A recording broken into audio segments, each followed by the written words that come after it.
because we've done so many. We've done big ones, we've done little ones. Yeah, I think at least 20 plays. Yeah. We're Miraculous Productions, and whenever someone asks me for like an official title, I call myself the creative director. I write the lyrics, original lyrics for the songs. I create the graphics for the backdrops and the 3D animation, and schedule and coordinate the project. The purpose is to include people in our projects. The second purpose is to communicate what their capacities and what they're doing and what the community is doing with the community. So it's like a sharing process. It's a community sharing with itself and also beyond, because we also get a lot of people outside Auroville that come to see these plays. So it's a big communications activity for Auroville as an entity. And our third and least important priority is entertain.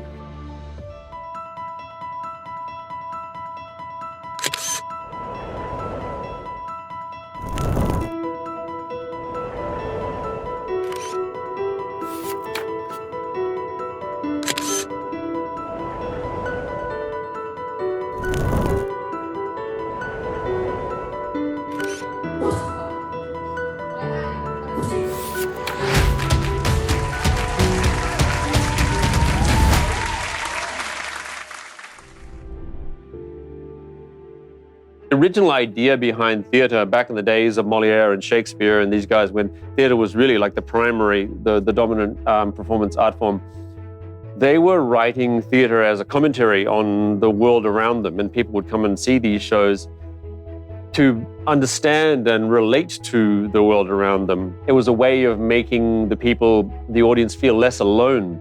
They were able to see ideas or experiences that they thought only they were having reflected on stage and told in this big public forum, and hear the audience laugh, and they suddenly felt like, oh my God, we all get this joke, we're all laughing about this, we're all processing this together. This is a play that my father wrote maybe 10, 15 years ago that we performed. Jyotis suggested that we redo it, and I think everyone thought it was a great idea because it's such a wonderful, simple idea. It tells the story of a group of bacteria living in a compost bin. The human being that is using the compost bin normally separates their waste into organic and inorganic, but they have lost faith in the system and decided to just mix all their organic and inorganic waste together in a bin, in the same bin. And the bacteria living in the bin suddenly discover that they can no longer get to the food that they normally eat because there's plastic between them and the food. That concludes this meeting of the High Bacterial Council. I hereby declare this meeting closed. Wait. We will now observe a moment of silence. No way! Forget that! I'm hungry. Let's go eat. Yeah! What the hell? What is this? It seems like clay film. It's some kind of plastic. But what's plastic doing here? Oh no. Oh no. Oh no. Oh no. Oh no. Oh no. Oh no. Oh no. Oh no. Oh no. Oh no. Oh no. Oh no. Oh no. Guys, this isn't good. There's no way around it. But this is the compost bin. This is our home. There's not meant to be any plastic in here. The songs are they're short, but they require a lot of rehearsal. They're very densely. They require a huge amount of coordination in terms of vocalization, and also there's dances that need to go with the song. So if we can get the songs learned and out of the way, then it gives us more room. And so we just know from experience that songs and dances consume a huge amount of time in rehearsal.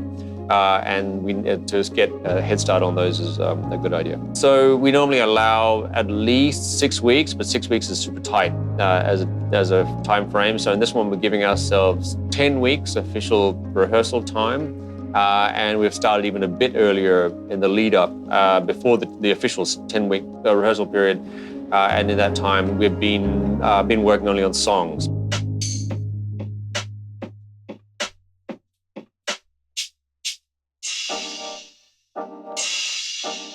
We have 5 songs, 1 song that's based on the original song, and the rest are completely new songs.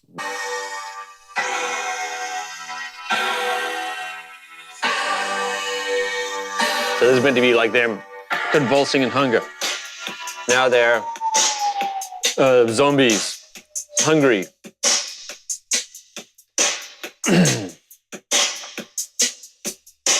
Now they're angry at the talk to the audience, anger at the sky, talk to the audience, anger at the sky, talk to the audience, anger at the sky, talk to the audience. Now, inorganic matter is falling in here. Tetra Pak still with milk from last year. There's fire in our eyes cause our message is clear. We can't eat it, we can't eat it. We gotta move, gotta come up with a plan. Got no time to waste, so let's do what we can. Nowhere else to go, the future's in our hands. So we can eat it, so we can eat it. Eat it, eat it. Right now we're getting cheated by the giant monkey mixing up his waste. Inorganic trash, our home is not the place. We can't eat it, we can't eat it, we can't eat it, we can't eat it. Don't wanna stress you, but we need an action plan. Not a point of view, this is where we stand. We wanna stay alive, so let's do what we can. We can't eat it, we can't eat it. We have to somehow change that massive monkey's mind. He's playing with our lives and his he will find. We need to find a way to get into his brain and change the way he acts to not completely insane. So we can eat it, eat it. So we can eat it, eat it. We can't eat it, we can't eat it. We can't eat it, we can't eat it. We can't eat it. Oh yeah.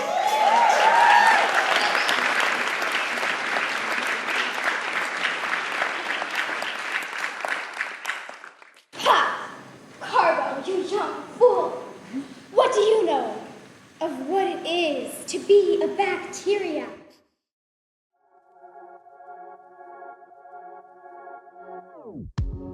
So now I'm working here on scene 6, which is it's called The Fly. So our 4 main characters who travel through who carry the audience through the story have climbed to the top of the compost bin, and now they need to get from the compost bin into the kitchen. But it's for them, it feels like a 10,000 meter drop because they're bacteria. And they can't figure out how to do it. Then suddenly a fly arrives and lands on the edge of the compost bin, and they jump onto the fly. And the fly flies them through the kitchen. So this is where we have our computer graphics. So we've created a 3D model of a kitchen. So this is it's a 3D model. You can just rotate it around. I'll zoom it out a bit for you. So this is a 3D model. It's a kitchen. This is the scene where they ride the fly through the kitchen. So they jump into the fly, and this is going to be projected behind them as the fly flies into the kitchen. So this is the path of the fly. Can you see that? The fly goes along through the groove of the tiles, swings right, finds the mango, explores the mango while they're like, oh my God, getting flown from side to side. It goes under the spoons, flies across the gas stove, down through the plant. Then it swings across under the chair, and it sees cat food, but then it gets distracted by a light up here. This is actually a more bright light. It explores the light, forgets about the light, then goes back down to the cat food. And then finally here, it swings around and then settles on the cat food. And then this sets up the scene for where they meet the cat.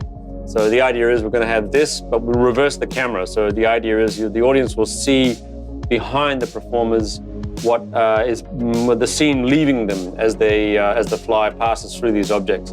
And so in the foreground, we'll have like a model fly, the head of a fly, and the wings of the fly will be projected here. So you'll have these like vibrating wings.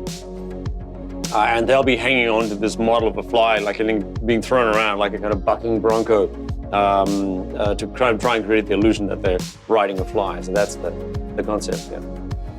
So this might have taken me 10 hours to create. Then the other scenes are going to be easier to do because they're going to be mostly static. So this is the most complex backdrop. The rest are more about finding backdrops that work.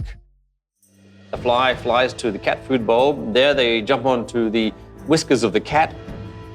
The cat then gets picked up by the human being. The cat scratches the human being. I'm sorry!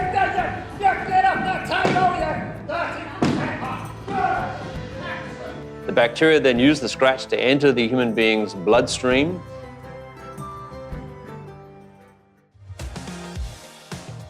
Jyotis, our incredible costume designer, who just takes, I come in with the simplest costume ideas and she just lays on top of them incredible complexity. And to me, she's really shown how a costume designer can inform character. Like you can come up with what you think is a fully formed character and then you bring in a costume designer and she adds so much to the depth and the understanding of the character that I had never grasped how much costume can. So that's one thing, just like at that level, it shapes the character, but also then when the actor puts on the costume, it informs and transforms their sense of the character. And so the character is largely informed by the original writing of the character, the actor's interpretation of the character, and by a huge amount by the costume.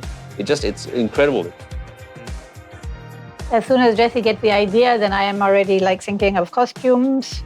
Then usually I ask him like to give me a kind of little mood board or something, because he obviously has often very precise ideas for certain characters. And then I usually come and play. And for example, he had like the ninjas, and they were supposed to be, so they are, I think, the bouncers at a nightclub. And he had originally thought of them being all dressed in black. And I said, no, I want them dressed in white because they're lymphocytes, and lymphocytes are the white blood cells. So I said, I think they should be dressed in white. They could have some black elements. So I got them dressed in like Aikidos, like they're ninjas.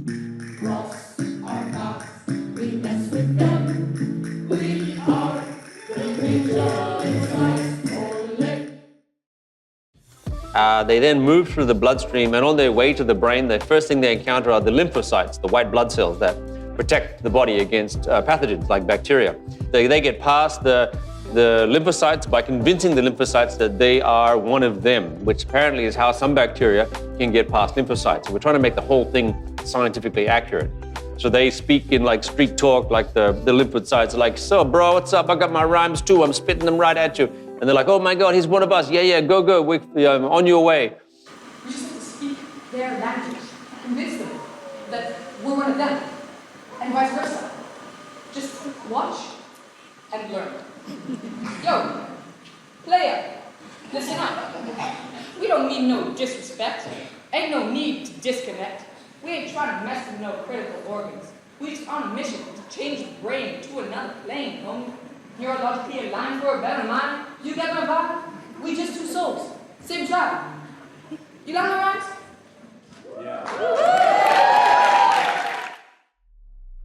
Auroville is a naturally diverse place, so we don't really choose people based on we don't choose them based on their background. The only criteria we say is enthusiasm. So if you're enthusiastic and want to be involved, and you get involved at the right time, because obviously there's a cutoff where we can't take any more people. If you're enthusiastic and you get involved at the right time, then you're in. We don't audition people. We don't say you've got to be this or do that or come from any particular background. But because we're in Auroville, it is naturally very diverse. So we have kids from all around the world, from India, from Korea, from Japan, from Germany, from Spain. Auroville is diversity, unity in diversity, and that kind of gets naturally expressed in any random sampling of the population, which is essentially what we're doing. I love your work. You're one of them. You are one of my favorite actors. Good. And Too who fast. the hell are you, Joker? Good. Okay. Yeah, no, I'll take it. These ones you don't know. And who the hell are you, jokers? Yeah.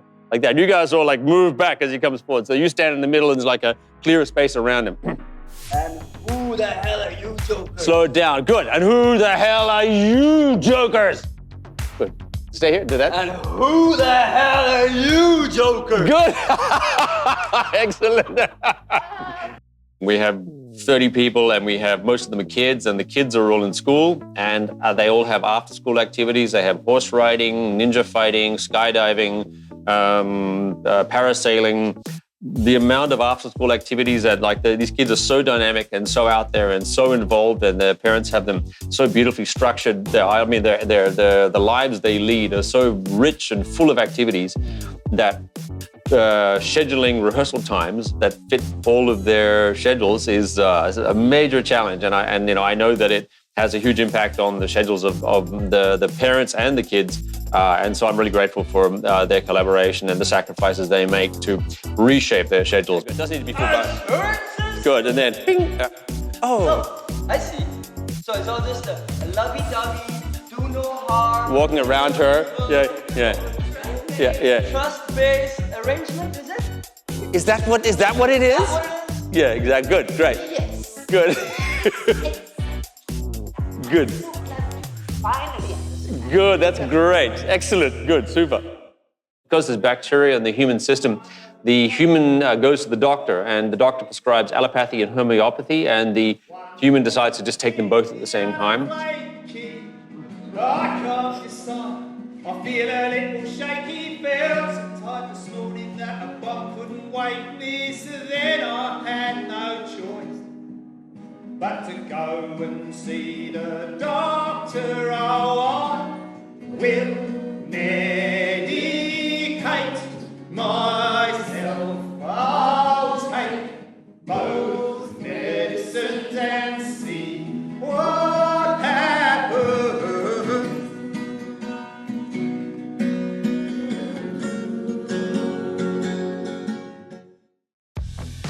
So in the glucose bus, we're going to have the blood-brain barrier in the background, then we're going to have a massive bus that drives onto the screen, and the actors are all going to run on with the bus and be animated by the bus. And so then the bus is going to, either it'll swing around and face the audience, or I think it'll swing around and face the audience. So we'll have a 3D bus, and so the kids will all move on stage as the bus swings around to make it look like they're inside the bus. So that's the idea. I might even make it like a wireframe bus, so you can really see it looks transparent. I don't know, we'll see what works. When the bacteria arrive at the blood-brain barrier, the semi-permeable membrane that separates the blood supply from the brain, they meet homeopathy and antibiotics. So antibiotics is a muscular dude wearing big red punching gloves who just beats the crap out of everyone. He doesn't care. He just indiscriminately destroys everything, as antibiotics does. And then homeopathy, who is this very fairy, flowy, peace and love character. Antibiotics is beating the crap out of everybody. The glucose bus turns up, and the glucose bus is a device that delivers glucose from the bloodstream into the brain. The glucose bus is a party bus full of kids all going, woo, where are the glucose molecules? And we're VIP. So we have a big screen behind the performers. We try to make it as big as we can, so we head for 10 meters wide by 4 meters high, but we're limited by the size of the wall. But we'll see when we build it in the space what's possible. And then we have a video projector mounted in the ceiling that projects the images on the screen behind, and some of it falls on the performers, but we find that actually looks quite nice. So that's our standard go-to technique. It saves money on building props, and it gives us much more flexibility in terms of the kind of props that the backdrops that we build. Is also much more environmentally friendly, much less waste, which is kind of one of the key messages of the story and of Miraculous Productions theatre group. You know. And then the idea is to upcycle and recycle as much as possible. So like using straws that we get from the coconut guys, instead of throwing them away, recycle them, wash them, recycle them. Then I'm making my little pom-poms out of old pillow filler that are just waste. So taking the little pillow filler that would be either thrown away and just trying to recycle, making little pom-poms.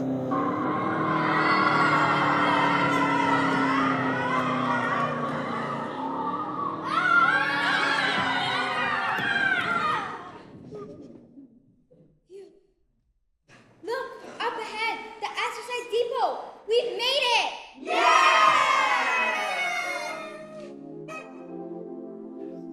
The tech stuff has been challenging with this show. We used 3D modeling and 3D graphics, and we have recorded vision and audio that we have to time on-stage action with, and then we have triggered sounds that respond to the action. So the triggered sounds are fine. That's easy to do because that can all be improvised. When you have a record video that or audio that the onstage actors have to time their dialogue to, so we had to really rehearse hard to get these small, these little, the on-stage performances times, they look like they're relaxed and easy, but also that match up with what's being projected behind them so that the whole thing comes together. So that was a challenge. This is the first play we're doing for many years where we have zero funding. So this is how we started doing plays in the beginning. In the beginning, everything we did was beg, borrow, steal. And not steal, but beg and borrow. It was all about donations of fabric and tools and time but then for a while we received grants, and so we were able to kind of amplify the whole project, and we were able to provide catering for the kids and make the costumes much more kind of elaborate and detailed, and it just gave us a much wider scope of operation. But now, because our funding has been reduced to zero, where it just means it doesn't really compromise us dramatically, because that's where we were working. That's how we were working in the beginning. So. To shift back to that we're very comfortable in that place, so we can definitely, and Auroville is the place to do it. There's so much support and so many resources and so much enthusiasm and so many people that are really happy to give. It's really a giving community. So that's right now we're getting our funding from the goodness of the community. And then once they get to the brain, they encounter the right brain and the left brain, and the right brain and left brain are having this constant debate where the right brain is emotion and free and wild, and I'm the right brain, I'm insane, and they sing a song together.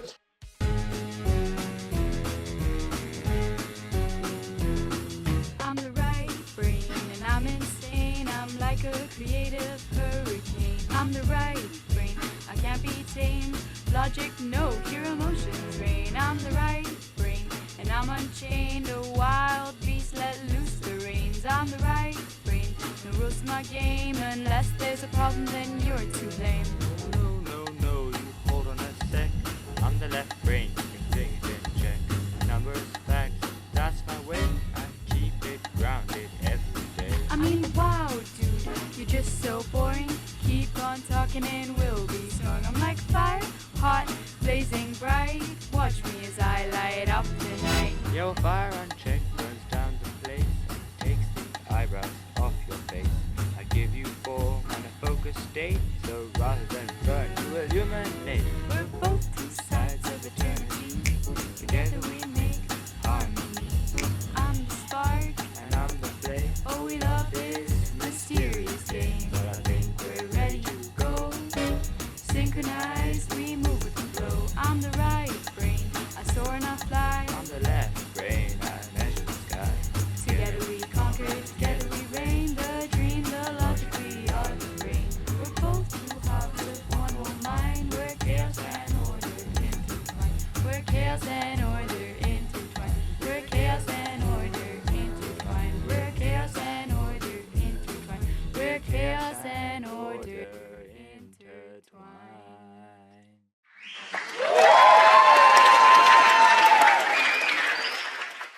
I really enjoy the rehearsal.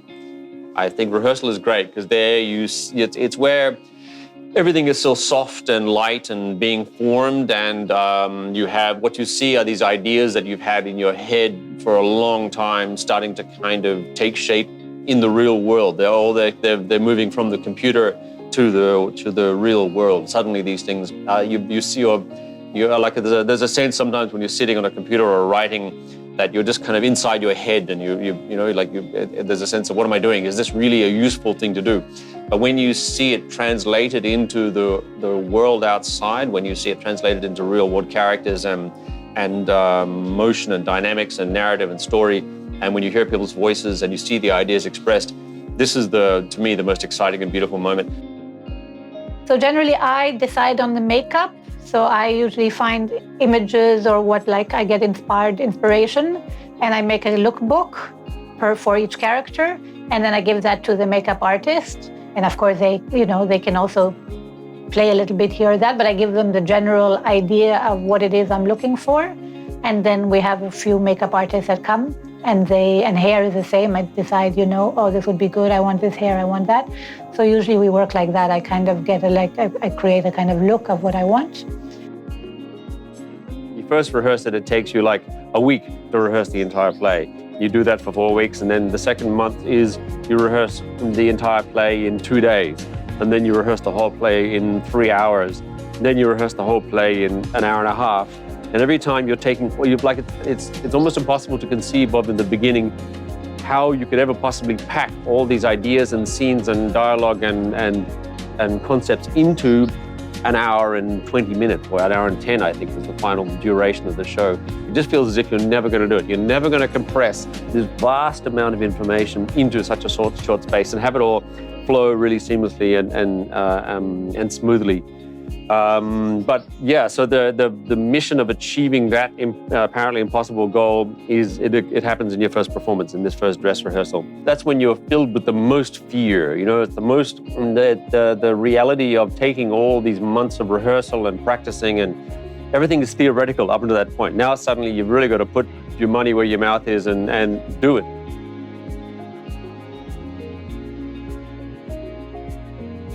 It's unbelievable, the difference. Suddenly they come into character, where before it was all just like, oh yeah, you know, and then the minute they do their dress rehearsal, they just fall into character. It's like a change in their person. It's incredible how a costume just makes the character, like, just changes them. It's like, I guess suddenly they just don't feel like they're themselves anymore. Suddenly they are the character. And it's incredible how, yeah, a hat, a mask, anything just can change you. It's a kind of confidence, I guess. You kind of lose yourself. So the right brain and left brain are convinced. Then they exit the body via a sneeze, the fastest way out of the human body.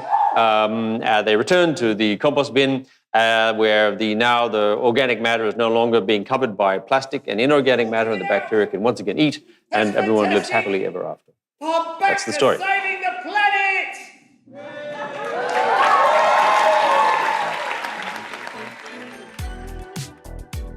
Some plays where it takes us 2 years to write the script.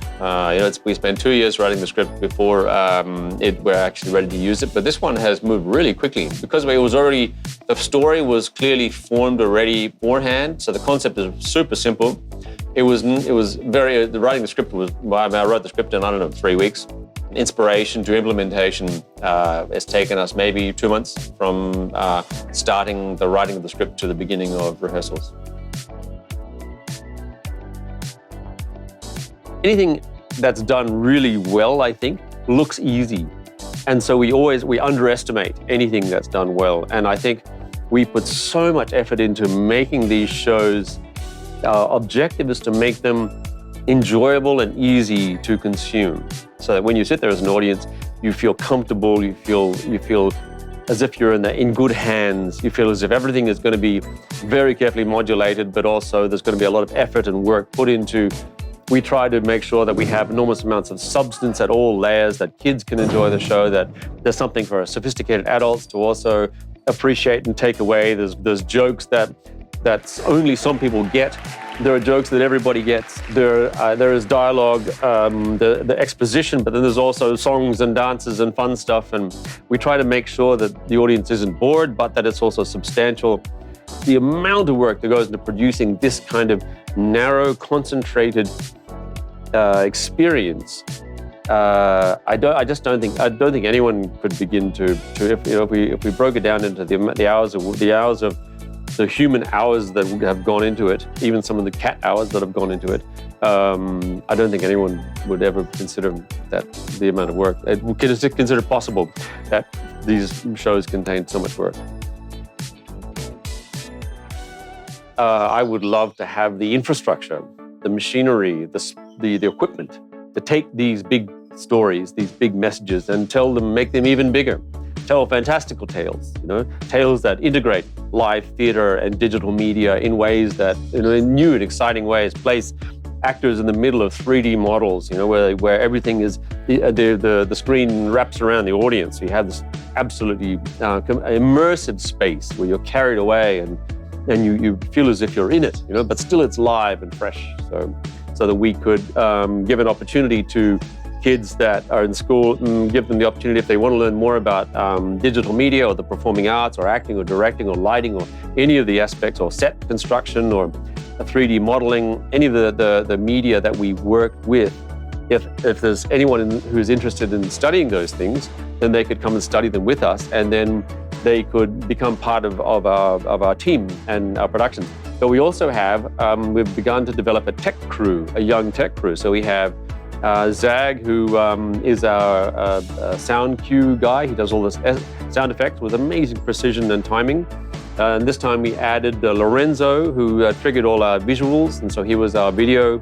He handled all the software and the controller for triggering the videos, and so we have this kind of, so the aim is to build this, to include as much as possible of the community in the process of entertaining the community, and it becomes this gigantic, beautiful feedback loop. So that, so many ideas, but there's a few of them.